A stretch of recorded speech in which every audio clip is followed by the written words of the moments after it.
We're looking at shadow catchers, and shadow catchers in After Effects are just usually in the form of a solid or something like that, whose sole purpose is to catch a shadow. Okay, so in this case, we have our text layer, we have a brick wall JPEG in the background, and in between we have a solid that is having a shadow cast upon it, but the layer is essentially switched off in all of its parts except where the shadow is currently being cast.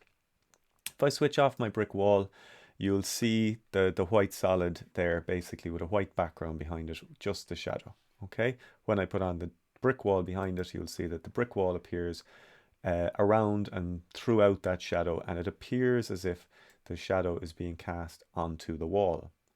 So shadow catchers are very important in VFX in that, unlike this brick wall, which is a flat object, which theoretically we could have just cast the shadow directly onto the brick wall JPEG, when we work in scenes with geometry, the plane on which the shadow needs to appear, such as this roadway, is not always just flat front facing, such as our brick wall was. In which case, the shadow catcher needs to be positioned through the use of 3D layers and cameras to make it appear as if it is mapping and representing the flat geometry of the road, so that when the shadow is cast, the shadow is cast in a normal, natural kind of a way.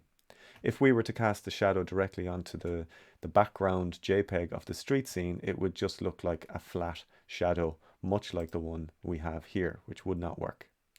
So we're using this video as a basic introduction to shadow catchers, just to go through some of the settings again, to do with light, to do with shadows, and to do with switching a layer from a normal layer into a shadow catcher layer. And it's very simple. So we'll start off with our brick wall on its own in composition. Now the brick wall is just going to sit there as a 2D layer. It doesn't interact with lights, it doesn't interact with shadows, it just kind of sits there with the illusion that a shadow is being cast onto it.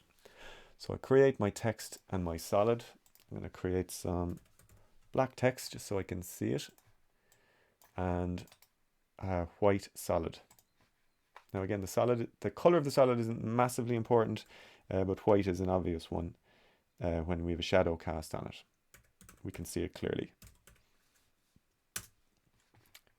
Right, so my shadows and my text layer are there. They need to be 3D because they will be interacting with light.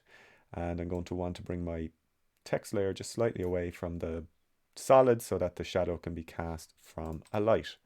And the light is going to be a basic point light. And we can come back and change these settings when we've got it set up. Right, so that's the default position. You can see it's just kind of on front, so we need to drag it up so we get a little bit more of an angle onto our shadow. And I'm going to go through a few of the layers now just to set things up so that we will have a shadow.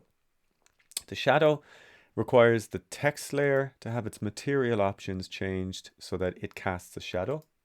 You see the shadow pops up there straight away. You may or may not also need to go into the shadow catcher layer, in this case the solid, and change its material options to accept shadows. But what you will definitely want to do is to set that from on or off, whatever the case may be, to only. And when that's set to only, it will only accept shadows. So now it's accepting the shadow, but it switches off all of the colors of the pixels that were on the solid before we did that. Now you may, if you don't see a shadow, you may need to go into your point light, change the intensity and the radius of the point light, and also the darkness and the diffusion.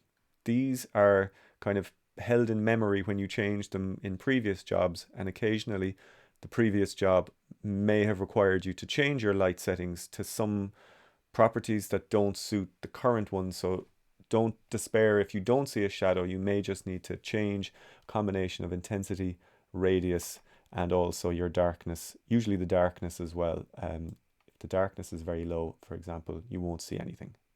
Okay, so that gets us a good starting point. In fact, that's usually kind of much of what you need for us to create a shadow catcher. Now, the realism in the shadow comes into the darkness and the diffusion, but as I say, the intensity will also, and the radius will also have some bearing on those shadows as well.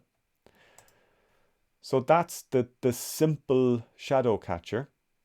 The next step then is to take that principle into a more complex scene, and I'm going to do that in the next video.